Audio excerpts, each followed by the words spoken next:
Okay, so I've promised a lot of people to kind of do this video for a while now, and for those of you who are serious wrestlers and jiu-jitsu guys, this is frowned upon in Brazilian jiu-jitsu and any type of wrestling.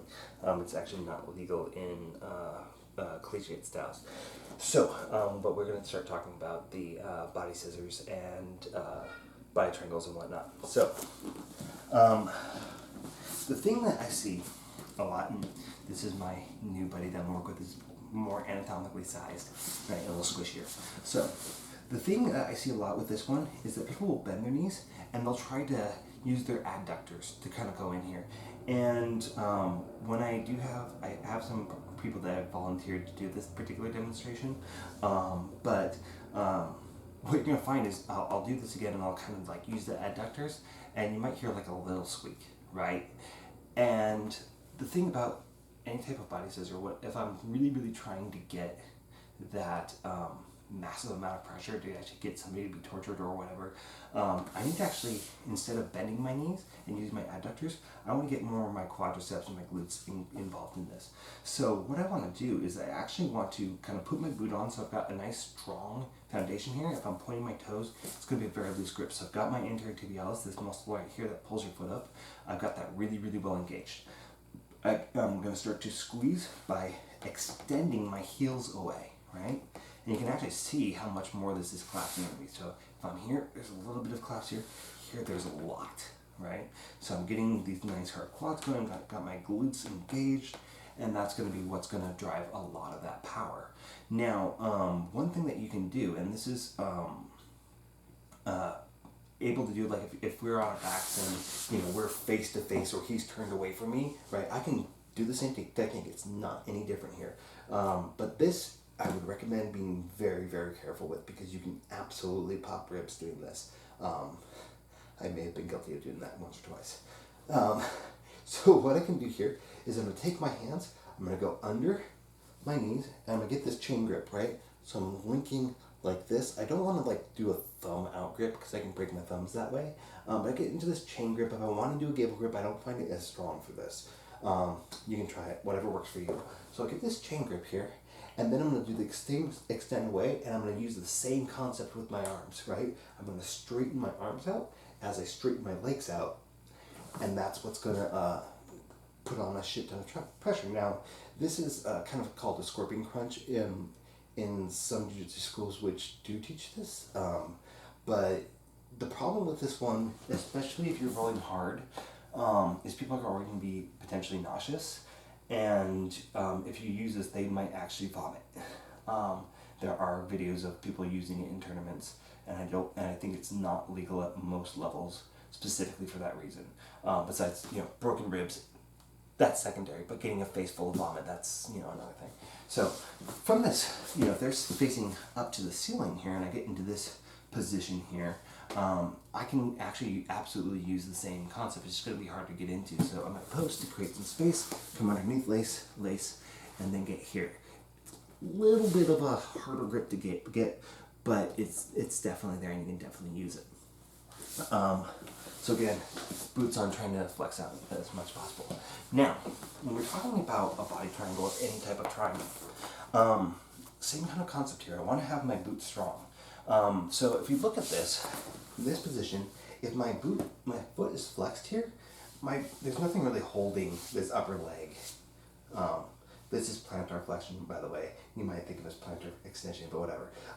So if I have this out, you see the size of the space here, right? If I flex that, you see instantly that space gets smaller. And I'm gonna switch it to this view so that you can kind of see. Now I'm gonna take this foot here, right? I've got this hooked here. Now I can pull, but you can see that it pulls down on this a little bit, so it will help a little bit. But what I really want to do is I want to turn out, and you see when my foot moves out, it actually starts to close that space a little bit more. Now from here, I can think about cricketing my legs. So I'm kind of doing more of this motion, right? So I can start to bring in this way to get that a little bit tighter than that. And a lot of times for like a triangle chokes, that's the way that we're going to get it. So I get my legs parallel, and then I start to use my glutes and my hip flexors 2. Now, if somebody's falling over one way or another, that means one of your muscles are working harder than the other, right? So I want to, so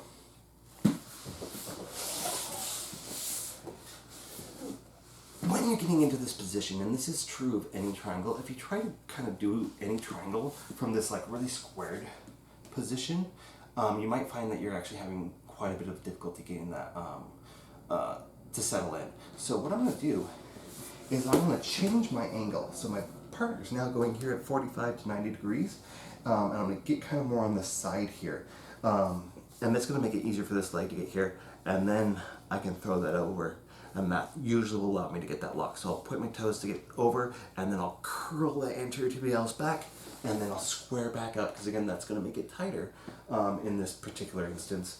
Maybe not so much when we are trying to get like a head scissor or something like that, a triangle choke. So from here, I can like start to get that internal rotation. I can pull on my leg here. I can start to cricket my legs there to kind of get that to finish a lot tighter there. Now, one thing that I'll do, and it's kind of a douche thing to do, but I totally encourage this if your friends are into scissors and that kind of thing. And I'm going to sit up right here, right? And you'll see by sitting up and kind of getting close to him, I'm starting to fold him into my shin, right?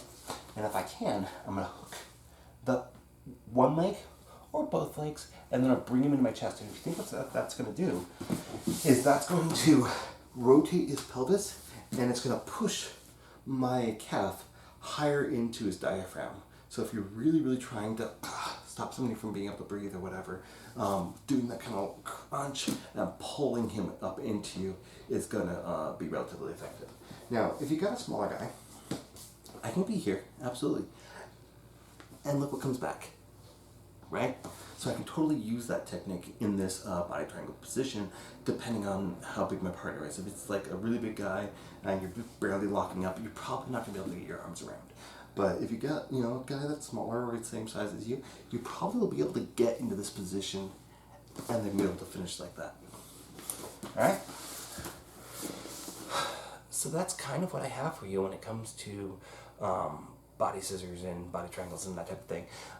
Some people have asked me to do some stuff on bear hugs, and I don't have a lot of insight there. I'm not the strongest guy in the world. I'm not in bad shape, but I definitely I feel like when you're standing with a bear hug, you're lifting somebody. You are using a lot of energy to do that, and so I don't necessarily think a standing bear hug is really the best idea. When you look at like the BG's videos or whatever, and somebody's got a bear hug and they're like their arms around their hips, like holding the guy up, like you'll have them very close to the hip bone. This is not compressible, right? I'm not going to be able to really get whatever I'm trying to get out of that bear hug from that low of a grip. I want the grip to be where it's going to do whatever type of damage I'm trying to do. And I wouldn't recommend necessarily going around the low back, because the low back is going to be an area where you're more likely to herniate a disc in the back. You can actually potentially do some pretty serious damage there. So what I want to be kind of more on that thoracic spine, even if it's low to high. Just be mindful of those floating ribs. Now, the technique that I learned from a friend probably last year or the year before, and this, I totally want him to do it to me again. This technique is probably the only way that I found the bear hug to be particularly effective. And so my partner's going to be on the ground, and I'm going to come up, and I'm going to get, I can get this gable grip. I've got weak thumbs because I'm a whip maker, so this can be a little bit painful for me for this particular technique. So a lot of times I'll prefer that chain grip, which will usually be like right at his spine or just off to the side. I'm not trying to hurt his spine. I'm not trying to dig into his spine. And so I'm going to be kind of sinking in. And one thing I haven't mentioned yet in any of my videos, like if you want to get a grip stronger, you want to turn the corner with that grip, right? So if I am trying to grab like a thigh or a wrist or something like that, and I really want to get that grip strong, I'm going to grip and then cinch down, so I'm going right onto that grip. So that's going to be kind of the same idea here. I'm going to roll my thumbs up. So I'm going from this flat position and then up. Now from here, it's just going to be like that north-south position that we talked about in the legit videos, right? and or the top 4 quarter. What I want to do, this is a kind of a painful partner here. We'll see if I can manage this. So we'll just pretend. All right. So I'm going to come into this top 4 quarter position, and I'm going to drive my shoulder in. Now he's taking pretty much probably 70% of my weight, and I'm trying to drive in. And so now, I'm 170 pounds right now. So he's taking probably, 150, and that's without me doing any work at all. Right? So it's going to be uncomfortable just like a knee ride. He's already going to be uncomfortable, and now I can start to squeeze and really pull my shoulder down into it and really kind of pressure in there. And so if my goal is to really get somebody uncomfortable in a bear hug, I'm going to do it on the floor. I might do it against the wall, but again, I'm not going to get the help from gravity if I do that. So I'm going to get into that sprawled position. I'm going to use my weight to kind of supplement my arm strength. And that's usually going to be what's going to really help you on that. So I hope this is helpful. And yeah, let me know what you guys think. Let me know if there's anything else that you want me to cover at this moment in time. And yeah, let's keep training, guys.